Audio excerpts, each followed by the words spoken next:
초저금리 시대에 코로나 경제 위기가 맞물림으로 인해 이전 몇 년간 통화량과 신용화폐, 즉 대출받은 돈들의 양은 어마어마하게 늘어났습니다. 이로 인해 자산 가격도 많이 올랐죠. 흩뿌려진 화폐들은 주식, 부동산, 그리고 코인까지 흘러 들어갔죠. 그런데 최근엔 금리가 올라가면서 신용화폐의 물량은 조금 낮아졌습니다. 자산 가격도 조정을 많이 받았습니다. 일확천금의 꿈을 꾸고 무리해서 투자한 사람들은 더 가난해졌습니다. 가난한 사람과 부자의 차이가 무엇일까요? 정말 반박 불가인 말을 해보겠습니다. 가난한 자와 부자의 차이는 바로 자산입니다. 아니 잠시만요. 너무 당연한 얘기죠. 조금 더 구체해보자면 어떤 자산을 가지고 있느냐의 차이가 있습니다. 부자들은 부동산, 주식 등 여러 현물 자산을 가지고 있는 반면 가난한 사람들은 아주 적은 현금만을 가지고 있죠. 가난한 사람들은 현금을 매우 신뢰합니다. 이 신뢰심은 어디서 나오는 것일까요? 자기계발 컨텐츠들을 보면 경제적 자유라는 단어를 자주 듣습니다. 어릴 때 우리들의 꿈은 선생님 혹은 경찰관이 되는 것이었죠. 그런데 아이러니하게도 직장인이 되면 꿈은 경제적 자유로 바뀝니다. 책 사피엔스의 구절에 의하면 아주 먼 과거에는 조개 껍데기로 물물 교환을 하였고 무역시대에는 금과 은이라는 공통된 화폐를 통해 물물 교환을 하였죠. 그리고 지금은 달러라는 종이지폐를 통해 사람들 간의 거래를 하죠. 이 화폐 시스템은 우리의 공통된 믿음 속에서 존재한다고 합니다. 자본주의 체계가 존재하기 이전에 돈으로 교환을 한다는 신뢰 체계가 존재하죠. 그 가치를 보증하는 것이 국가일 테고요. 신이 우리를 자유케 하리라 라는 믿음처럼 현대에는 돈이 우리를 자유케 하리라 라는 공통된 신앙을 가지고 있는 듯 합니다. 직장 생활을 하다 보면 생기는 부조리한 일에도 참아야 하는 이유는 돈 때문이죠. 직장 동료들과 얼마가 있으면 은퇴할 거냐라는 얘기를 나누거나 속으로 몇십억만 있으면 하고 생각해 본 적 있으실 것입니다.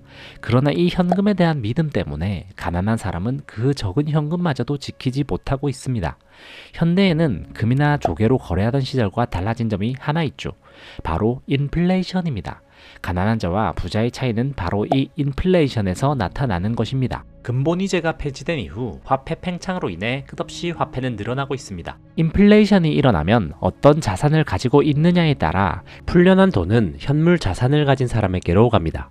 아주 간단하게 인플레이션을 설명해보자면 국가는 경기 순환을 위해 통화를 발급하고 그로 인해 기업들은 일자리도 늘리고 소비도 늘어나게 될 것입니다. 그러나 저울이 있고 그 저울의 한쪽엔 돈, 한쪽엔 자산이 있다고 가정해봅시다. 돈을 한쪽 저울에 계속 쌓으면 돈의 가치는 낮아집니다. 높아진 자산 가격은 서민이 올라가기 힘들게 되죠. 마치 가격이 천정부지로 치솟은 부동산처럼 말입니다. 은유적으로 표현했지만 화폐가 많아지면 자산 가격이 오르는 것이 당연하죠. 짜장면 가격으로만 보아도 15년 동안 2배 가까이 가격이 올랐습니다.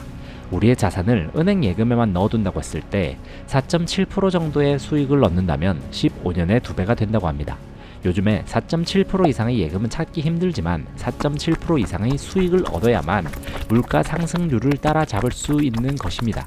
좋든 싫든 자본주의 세상에서 자산을 현상 유지라도 하려면 최소 5% 이상은 수익을 내어야 한다는 것입니다. 그렇기에 금리가 낮아지면 낮아질수록 자산에 돈이 몰릴 수밖에 없습니다. 초저금리 시대에 코로나의 경제 위기가 맞물림으로 인해 이전 몇 년간 M2 통화량, 즉 신용화폐의 양은 어마어마하게 늘어났습니다. 자산 가격도 많이 올랐죠. 흩뿌려진 화폐들은 주식, 부동산, 그리고 코인까지 흘러 들어갔죠. 코인이라는 것이 유동성을 조금은 막아주었을 수 있을 것입니다. 그런데 최근엔 금리가 올라가면서 신용화폐의 물량은 조금 낮아졌습니다. 자산 가격도 조정을 많이 받았죠. 일확천금의 꿈을 꾸고 무리해서 투자한 사람들은 더 가난해졌습니다. 이 저금리 국면에서 돈을 번 사람들은 미리 투자를 해두었던 사람들, 즉 실물 자산을 가지고 있었던 사람들일 것입니다. 인플레이션이라는 현상을 가지고 있는 자본주의 사회에서는 매 순간 선택을 할 수밖에 없습니다. 급격하게 올라간 금리는 유동성을 빨아들였지만 다시 금리는 점차 내려가려고 하고 있죠. 평균으로 회귀하려는 본능을 가진 사람들은 다시 같은 선택을 반복할 것입니다. 자산에 투자하는 선택이죠. 그렇다면 우리는 어떤 선택을 해야 할까요? 투자 채널은 아니지만 간단하게 투자 아이디어를 얘기해 보도록 하겠습니다. 우리는 미래의 유망한 산업에 투자해야 합니다. 대표적으로 미래의 유망한 산업을 꼽으라면 AI와 바이오 산업일 것입니다. AI 산업은 미래 동력이 되어 우리 삶의 전반에 스며들게 될 것이고, 고령화 사회가 됨에 따라 바이오 산업 또한 성장이 유망한 산업일 것입니다. 종목별로 공부하는 것이 부담된다면 ETF 투자를 하는 것이 마음이 편할 것입니다. 근데 진짜 무일푼이라면 어떻게 해야 하는데? 라고 생각하실 수도 있을 거예요.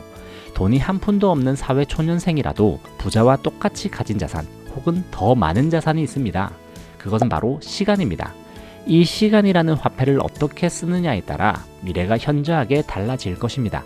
시간을 자기 자신에게 투자해 더 높은 수익률이 나오는 사람이 돼 보도록 해보는 겁니다. 아무 선택도 하지 않는 것이 편하지만 우리는 매 순간 선택의 결과를 짊어지고 살 수밖에 없습니다. 저 역시 수입이 높은 본업에 투자하는 것을 제쳐두고 아직은 돈 한 푼 나오지 않는 유튜브에 시간을 투자하고 있는 것처럼 말이죠. 이 영상에서 나오는 가난한 사람의 이야기가 여러분의 얘기가 아니라면 여러분은 부자가 될 수 있다는 반증입니다.